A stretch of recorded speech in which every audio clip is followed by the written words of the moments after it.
en une minute, je vais essayer de vous montrer où trouver la morie, puisqu'il y a des endroits où ça ne sert à rien de chercher. Alors la première chose importante si on veut trouver des mories, c'est d'être sur un sol propice à la morie. Je vais vous donner quelques indices pour savoir si vous êtes sur un sol calcaire. Mais avant ça, il faut savoir quels sont les arbres qu'aime la morie. Son préféré étant le frêne, surtout ceux aux belles racines, mais aussi les noisetiers, les charmes facilement identifiables et les merisiers aux stries horizontales classiques. Je n'en ai jamais trouvé sous les pommiers, mais je sais que la morie affectionne le sucre laissé par les pommes en décomposition, donc n'hésitez pas le long des vergers. Il faut savoir quelles plantes retrouver. Alors je ne vais pas faire le détail ici de toutes les plantes qu'on trouve dans les sols calcaires, mais en tout cas si vous trouvez 2, 3 ou 4 de ces plantes au même endroit, il y a beaucoup de choses que vous y êtes. Alors les voici: l'orchis masculin, les groseilliers, ici groseillier macro, attention aux épines, des ficaires, le lierre à terre ou l'ail des ours.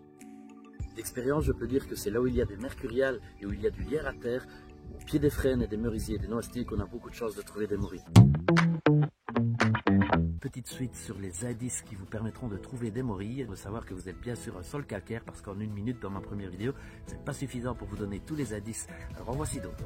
Nous avons également l'anémone sylvie, de la monnaie de pape, des terriers. Il est plus facile pour les animaux de creuser la terre dans les terrains calcaires. Autre indice qui nous montre que nous sommes sur zone calcaire, les coquilles d'escargot, puisque les sédiments nécessaires à la construction de la coquille se trouvent principalement sur zone calcaire. J'explique ça dans une vidéo postée il y a 2 ou 3 ans.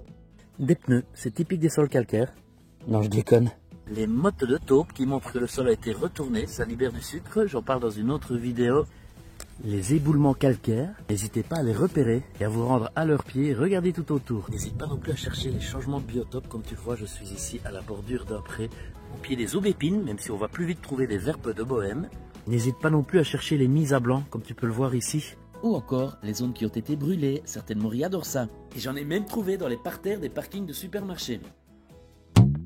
Et maintenant, voyons quand chercher la morie, puisque bien sûr il n'est pas nécessaire de chercher toute l'année, elle pousse à des moments bien précis. Il faut savoir que la morie est un champignon de printemps qui montre le renouveau de la nature après la fonte des glaces et dont la pousse correspond à la floraison des jacètes des bois. La latitude est également très importante. Il est certain que dans le nord de la France, elles sortiront avant la province de Liège par exemple, d'où je proviens, toujours 1 semaine, 2 semaines, 1 mois avant selon les régions. Et le type de morie, puisque les mories coniques arrivent parfois déjà début mars, alors que les mories communes arrivent plutôt en avril. L'altitude a également de l'importance, puisqu'on en trouvera plus tôt dans les plaines et ça peut aller beaucoup plus tard en montagne, parfois même début juin. Donc en résumé, tu trouveras la morie de début mars à début juin grosso modo. Autre point important également, la météo. Il faut que les nuits deviennent douces et que la morie ait eu de la pluie pendant plusieurs jours. Elle n'aime pas la sécheresse. Dernier indice, regarde les réseaux sociaux. Par exemple, mon groupe Facebook. Si tu vois que d'autres trouvent des mories, c'est le moment d'aller voir. À bientôt et n'oublie pas de t'abonner. Me voici donc dans les truffières. C'est dans ces endroits principalement plantés de chênes truffiers, que l'on trouve des truffes actuellement là. La truffe d'été, Tuber estivum,